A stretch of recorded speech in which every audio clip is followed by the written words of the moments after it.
Hello বন্ধুরা, আপনি কি রাস্তায় গাড়ি চালাতে পছন্দ করেন? আপনি হয়তো হাইওয়ে, স্থানীয় রাস্তা অথবা শহরের যানজটে ভ্রমণ করছেন। কিন্তু আজ আমরা এমন সব জায়গাগুলো নিয়ে কথা বলবো যেখানে গাড়ি চালানো যায় না। এখানে গাড়ি চালানো মানে নিজের জীবনকে বিপদে ফেলা। বিশ্বের সবচেয়ে বিপজ্জনক 7টি রাস্তা, যেখানে প্রত্যেকটি মোড়ে মোড়ে মৃত্যু অপেক্ষা করছে। তো চলুন বন্ধুরা, সিট বেল্ট শক্ত করে বেঁধে নিন, কারণ এই ভিডিওতে ভয়, উত্তেজনা এবং রোলার কোস্টার অনুভব করবেন। আমরা আপনাকে রোলার কোস্টারে নিয়ে যাব। আর হ্যাঁ বন্ধুরা, ভিডিওটি শেষ পর্যন্ত দেখতে ভুলবেন না, কারণ তালিকাটির শেষের রাস্তাটি সবচেয়ে বিপজ্জনক। Number 7, Yungas Bolivia death road. হ্যাঁ, আপনি ঠিকই শুনেছেন, ডেট রোড।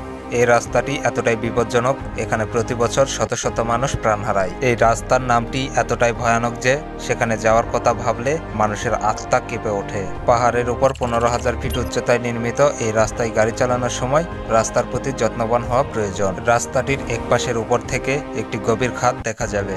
রাস্তাটি এতটাই সরু যে এর মধ্যে দিয়ে যদি কোনো বাস বা ট্রাক যায় তাহলে দ্বিতীয় কোনো গাড়ির জন্য জায়গায় থাকে না। আর হ্যাঁ, এই রাস্তায় যদি কখনো বৃষ্টি হয় তাহলে এই রাস্তা আরো পিচ্ছিল হয়ে যায়। কল্পনা করুন যদি কখনো আপনার সামনের গাড়ির ব্রেক ফেল হয়ে যায় তাহলে কি হবে। Number 6, Guoliang tunnel road, China. এই রাস্তাটি এতটাই ভয়ানক যে মানুষ এটা দেখলেই ভয় পেয়ে যায়। এই রাস্তাটি পাহাড়ের ভেতর দিয়ে তৈরি। গ্রামবাসীরা নিজেরাই সুড়ঙ্গের ভিতর নিজ হাতে রাস্তা কেটেছিল।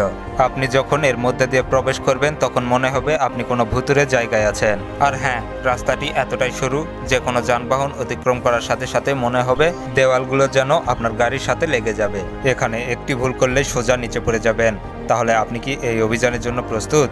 Number 5, James Dalton highway.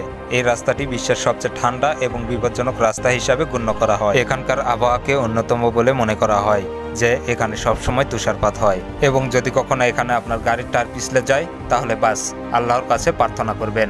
এখানে শীতকালে -50 ডিগ্রি থাকে, আর রাস্তাটা এতটাই পিচ্ছিল যে গাড়িটা একটু ঝাঁকুনি খেলেই এক জায়গা থেকে আরেক জায়গায় চলে যায়। এই রাস্তাটা এতটাই বিপজ্জনক যে এখানে মাইলের পর মাইল ঘুরেও কোনো পেট্রোল পাম্প খুঁজে পাবেন না, কোনো সাহায্যও পাবেন না। এজন্য কোথাও আপনার গাড়ি নষ্ট হয়ে গেলে বেঁচে থাকার সম্ভাবনা খুবই কম। Number 4, Skippers Canyon road, New Zealand. এখানে রাস্তাঘাট এতটাই সরু যে কেবল একবারে একটি গাড়ি যেতে পারে, আর যদি অন্য কোনো গাড়ি সামনে চলে আসে তাহলে একবার ভেবে দেখুন কি হবে। এই রাস্তার উচ্চতা এবং ঢাল এতটাই বিপজ্জনক যে এখানকার প্রতিটি মোড়ে মনে হবে গাড়িটি নেমে যাচ্ছে। আর মজার ব্যাপার হলো এই রাস্তায় গাড়ি চালানোর জন্য আপনার একটি বিশেষ অনুমতিপত্রের প্রয়োজন হবে। Number 3, Zojila pass.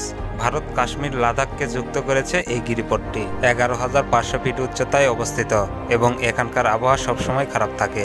তুষারপাত, ঝড় এসবের মাঝেও আপনার গাড়ির ভারসাম্য বজায় রাখতে হবে। এই জায়গাটি এতটাই বিপজ্জনক যে এখানে অনেক দুর্ঘটনাই ঘটে। সেজন্য ভারতীয় সেনাবাহিনীদের সর্বদা প্রস্তুত থাকতে হয়।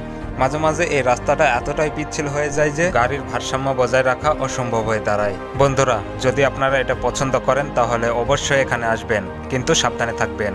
নাম্বার 2, আটলান্টিক মহাসাগর রোড। এই রাস্তা দেখতে তো খুবই সুন্দর, কিন্তু আসলে এখানে গাড়ি চালানো মানে অনেক বড় একটা চ্যালেঞ্জ। বিশেষ করে যখন এখানে তীব্র বাতাস এবং উঁচু ঢেউ আছড়ে পড়ে তখন ড্রাইভারের মনোযোগ থাকে ঢেউয়ের দিকে, যে কিভাবে তার গাড়িকে রক্ষা করা যাবে। এখানকার আবহাওয়া এত দ্রুত পরিবর্তন হয় যে কয়েক মিনিটের মধ্যে সূর্যের তীব্র রোদ থেকে ঝড়ে পরিবর্তন হতে পারে।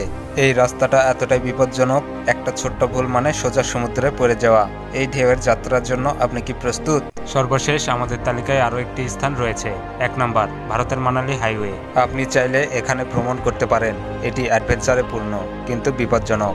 রাস্তাঘাট এবং তুষারপাত এটিকে কঠিন করে তুলেছে। এই রাস্তাটি 13,000 ফিট উচ্চতায় অবস্থিত।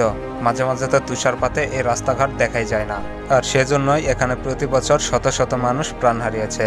বন্ধুরা, কোন রাস্তাটি আপনার কাছে সবচেয়ে বিপজ্জনক মনে হয়েছে তা অবশ্যই কমেন্ট করে জানিয়ে দিবেন।